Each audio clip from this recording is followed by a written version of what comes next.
Hey there, my name is Jer and welcome back to my channel. Today, I wanted to take a look at Oceana and what exactly happened at the bottom of it. If you have no idea what I'm talking about, go ahead and click up here for my edit of my Tallulah PFD, where I ran my first 5+ and lived to tell the tale about it. I'm pretty big! I did get lucky enough that quite a few people were able to film me running Oceana, which then gave me plenty of camera angles to analyze and learn from. Yeah, Jerry! I did not run the greatest line, and I definitely did not get the whole skip that I was hoping for. I ended up flipping over and had to fight my way back up and out, which I'm super proud of, by the way. But Oceana, and the bottom of Oceana specifically, is a place that gets a lot of people, so I wanted to take a second and slow things down a bit.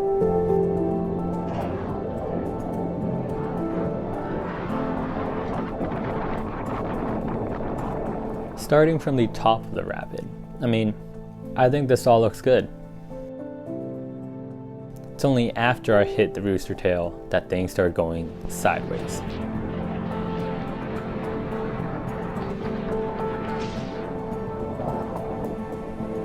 Once I was sideways, you can see that I actually did try a right rudder stroke to straighten myself out, but I quickly gave that up. I'm not sure why I stopped. There might have just been too much going on for my mind to process in that moment. I ended up coming down sideways, like really sideways. And this is something I didn't realize until I got this clip here from Hunter White.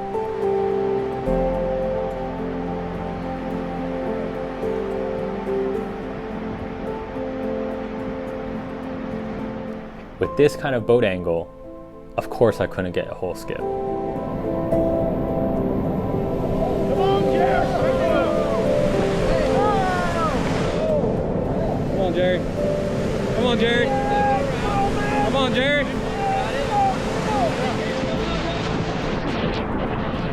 This is the last thing I remember seeing. After that, I was in whiteout, and then I was underwater, and I was completely disoriented. I totally thought I was sideways in the hole, and was trying to feel which side I could roll on. To clarify what I mean, let me explain what usually happens when you do get flipped in a hole. Normally, one of two things happens. The first is that you flush out. All you have to do is wait and then roll up. Easy peasy, lemon squeezy. The second situation is that you don't flush out. And for those of us that came up paddling on the Haw River, we don't have anything like this. And so the first time that you get held in a hole when you're upside down, I know I panicked.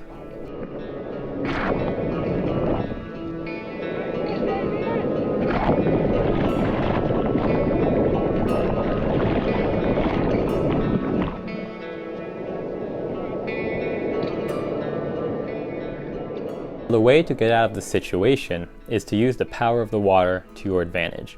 There will be one side where it will be extremely difficult to get your paddle to the surface, and the other side where your paddle will just naturally go up. All you have to do is feel out which side is the easy side, and then roll on that side. Now in my situation here, I could feel that the water was extremely turbulent, so I assumed I was still in the hole.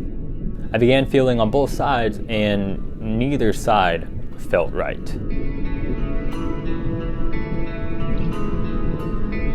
At this point, I'm extremely confused, I'm running out of air, and I couldn't get my paddle to the surface.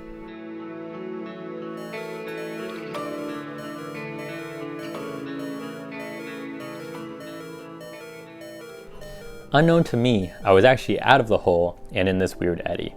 And to make things worse, I was stuck because my stern was caught on a rock. You can actually see me trying to feel both sides and figure out where I was. Come on, Jerry. Come on, Jerry. Come on, Jerry. I just couldn't feel any green water on either side, but I could feel a rock on my shoulder. And so I pushed off that rock and got my head above the surface. In that split second, I was able to catch a breath and also see where I was. I wasn't in the hole, but I wasn't flushed out either. I knew I needed to push off and create some space. So I pushed as hard as I could and then tried to roll as fast as I could. The second roll was much better as I really focused on the fundamentals and slowed it down. And I think it's extremely important to be able to maintain that presence of mind even in such a situation. If I had panicked at all, I'd probably be swimming.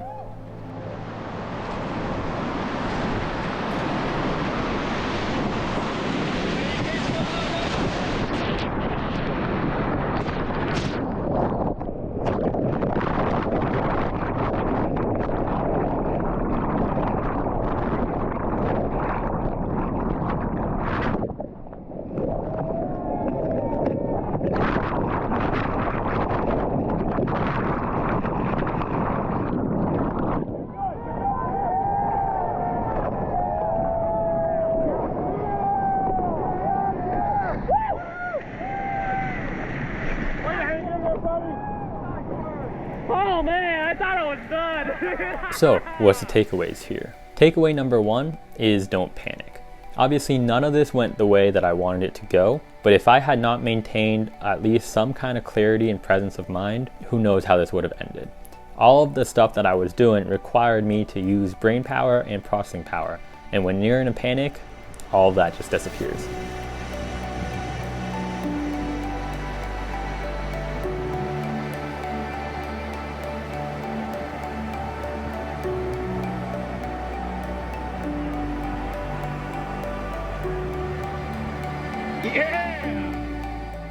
Takeaway number two is to practice rolling in swirly water and weird situations, as on a river, that's where you're most likely to flip. I think a really good spot to practice this is actually the Whitewater Center.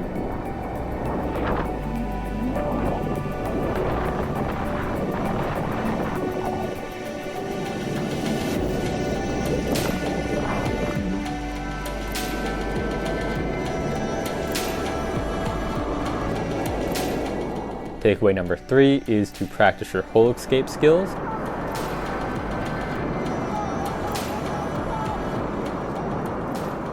Make sure you practice in smaller holes before you get to bigger ones.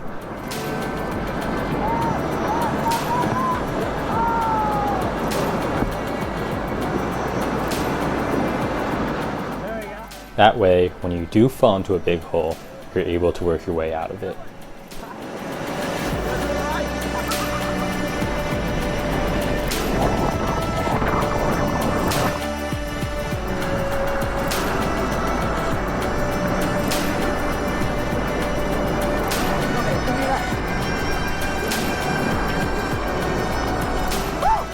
And takeaway number four is that no matter what happens, don't give up. The river isn't going to give up, so neither should you. Come on, Jared. Come on, Jared. Come on, Jared.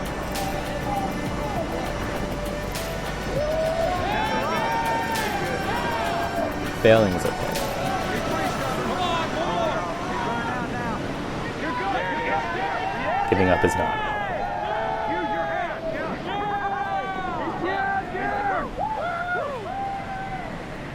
Way to hang in there, buddy!